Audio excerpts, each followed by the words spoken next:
Welcome to Kaizen Time, part of the Blood, Sweat, and Business podcast, where we provide constant improvement to businesses through timely, actionable financial solutions. Do you want answers to your financial questions? Email us at bsp@kaizencpas.com. I'm your host, Mark Valesky. Now let's get started. Welcome to another episode of Kaizen Time. I'm joined by Eric Jorn, a partner here. Eric, you are in business, aren't you? I guess I am a business owner. You are. You've also seen a lot of businesses and businesses statements, right? Seen lots of financial statements in my day. Have you ever seen some that have, how do I put it? You look at it and you're like, this is bad. This is not sustainable. Not just that, I've sat down and had those conversations of it's time to close the doors. Oh, what? Sorry. That is more than I expected. So threw you off there. Yeah. That was not what I expected. As I don't want to talk specifically about those conversations, but what I do want to talk about is kind of what lessons have been learned from these, right? From these, I guess, closures. Then, you know, what are some signs? What are some things that you see that you're like, okay, gigantic red flags, something that possibly could be averted, or worse yet, I guess, what is a sign that you're like, it's done? Yeah, let's let's talk about some stories in which business owners have failed and the lessons we can learn from them. So I'll go back to the 08-09 recession period, because those are dark times. They were very dark times for small business owners. So we go through a very good, prosperous year. We are riding high, making more money than ever. Very similar to like COVID times. Actually, a lot of businesses made a lot of money, had a lot of excess cash flow. We're talking about 2007, right? But we're talking about 2007. Okay. So we're making a lot of money, right? And we think we're going to grow. Great, right? What are we doing? We are going and spending on loans, right? It was really easy to go get a loan back then to grow. And next thing you know, we become over leveraged because opportunity's there. We're going to chase opportunity over and over again. And especially with a lot of, say, construction companies, right? They hate paying tax.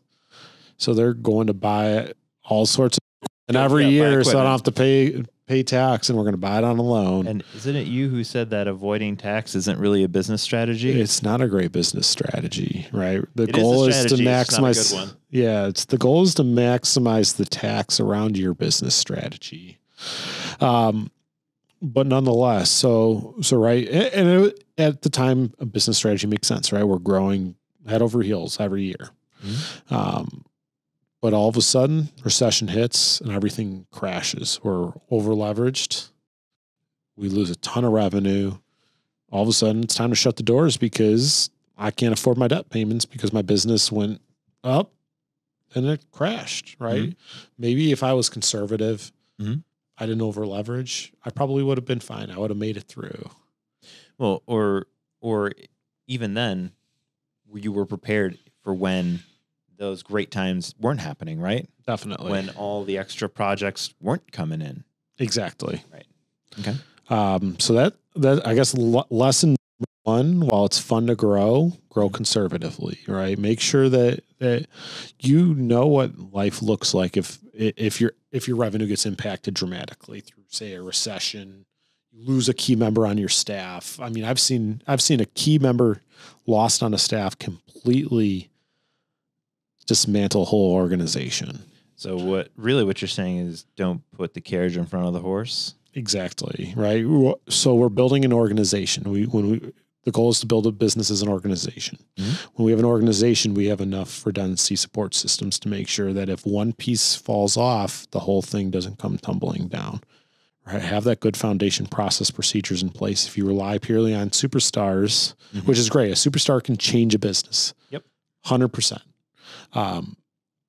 If you build a business model relying on that one piece, you're building a business on a shaky foundation. Okay, so one foot in front of the other. Yep. One of the sadder stories that we'll see with business failures is we'll go back to sunk cost fallacy, right? I love sunk costs. Something we talk about back in business school. It's like business school 101, right? Mm-hmm. So we put all this time, energy, money, effort, our life savings into this business endeavor. Starts dwindling down, right? It's the business is, or may have never even taken off.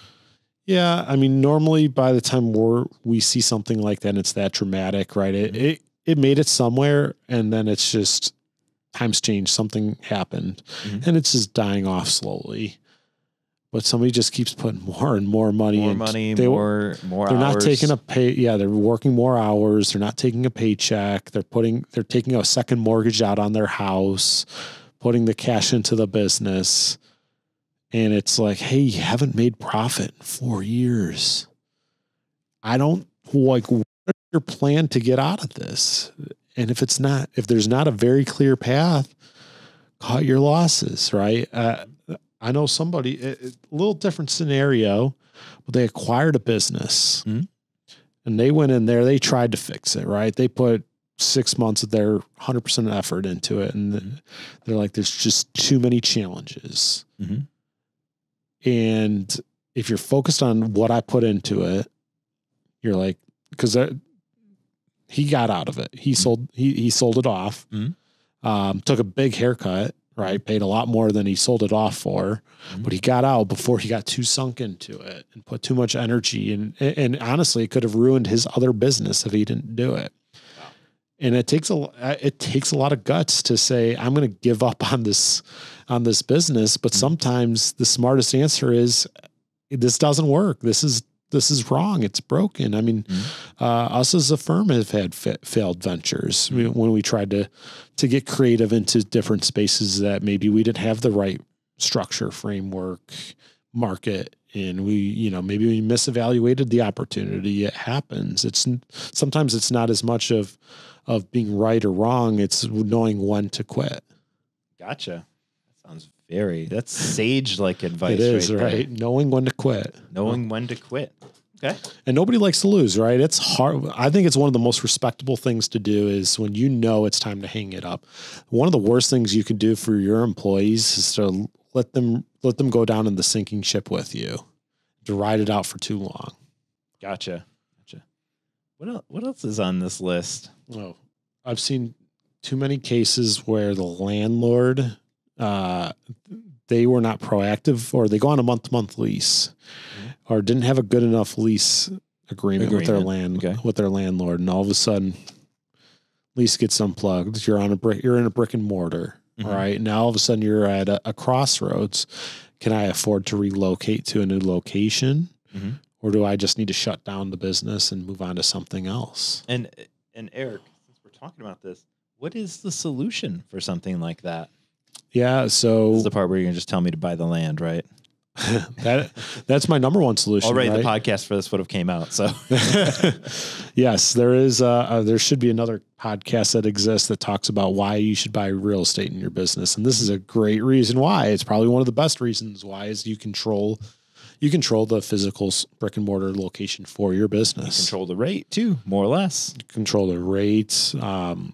And the business is worth more money when you own the real estate. But I mean, other things you can do, right? It is not good practice to let your lease go down to expiration, let alone, I mean, really you like to try to have 5 years out at all time. I mean, there's situations that dictate different things, but I'd be looking to renegotiate or have multiple options built into my lease for it to be my option to renew and not the landlord's option to pull. Putting the keys in your hands, right? Yep. Yeah. I mean, yeah, exactly. Remain in the driver's seat with that. So control what you can control. Okay. I guess that's a good piece of advice there.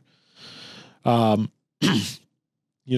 we'll see business owners chase things that sounded really good, or anybody can get sold on a concept. A shiny new toy. Shiny new toys, right? Right. It could be the hot new thing. But sometimes sellers might not always be genuine, and they could sell you a bag of goods, not give you the right support system, or maybe you didn't have the infrastructure to support that next growth, that next growth arm. And maybe doing that might tumble the whole entire operation, right? Hey, I'm ready to go to location number 2. Okay, I opened location number 2, and now all of a sudden I figured out that, well, location number 1 did really well because owner was really busy focusing on running location number 2. Now I spread my energy across 2 locations, and really like 80 to 20%, right? You open a new location, that you're putting 80% in that new location up front, and your old location they kind of get the short end on your time and energy effort. And that can completely dismantle your business, right? Here's your core business that's probably funding cash flow for that second location. Right. You all of a sudden take your eye off the 8 ball. Bad things start to happen. And if you don't have something in place where you have your substitute, right? Someone else to put in that 100%, that what you're not putting in.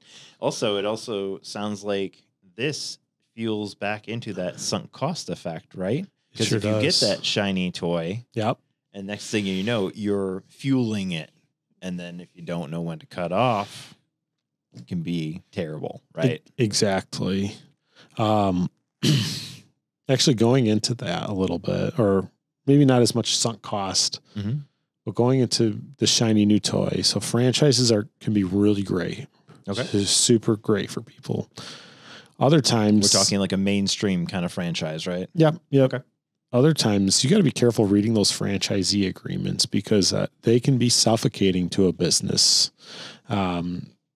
Depending on how they structure their fees and their initial investment inventory, mandatory inventory counts, right? And if you're not positioned to meet all these things and have all these demands, they can pull their franchisee license if you're not in compliance.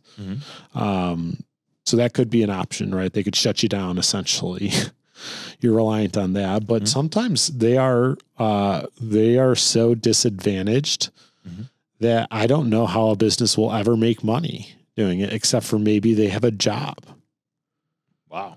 And the importance of reading a franchisee agreement, having somebody that understands and can actually perform the math for you.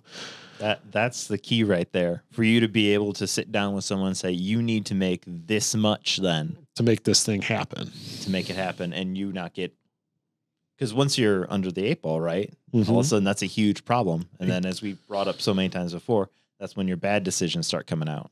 Exactly. When your back's at the wall is usually when the worst decisions come out, right? And when you're running from deposit, right? Similar paycheck to paycheck, you make some really bad decisions. And this is right. Here's another great example. You let that bank account go down and you start doing some crazy things like I don't pay my taxes. I don't pay my sales tax or my payroll tax. Well, guess what? If I don't pay my payroll tax, I'm stealing from my employees. That's a big ordeal. I heard the IRS is really into that. They are. That is a good red flag with the IRS is I don't pay my payroll taxes. So the irony, and I think we'll leave this as the last one. We just talked about making bad decisions when things are bad, but also it looks like you make really bad decisions when things are really great. It is true. That's a very good point, right? So it's being able to control yourself before things get too bad or even too good. It's the principle of Parkinson's law where you expand your use of resources based on what's available, right? It's like the tube of toothpaste. When it's full, you put a lot more toothpaste on the toothbrush, don't you? But when you're you got that last little bit left, right? You're taking the credit card and you're scraping it out, or maybe you cut the back off. I got news for you, Eric. I don't. I have a set amount of toothpaste that I use. I promise you. This has been great. So thank you. My pleasure. You've been listening to Kaizen Time, part of the Blood, Sweat, and Business podcast. If you like what you heard, subscribe and leave a 5-star review. This podcast has been brought to you by Kaizen CPAs Plus Advisors, providing advisory and accounting services to help you grow your business. Learn more at kaizencpas.com or email us at bsb@kaizencpas.com.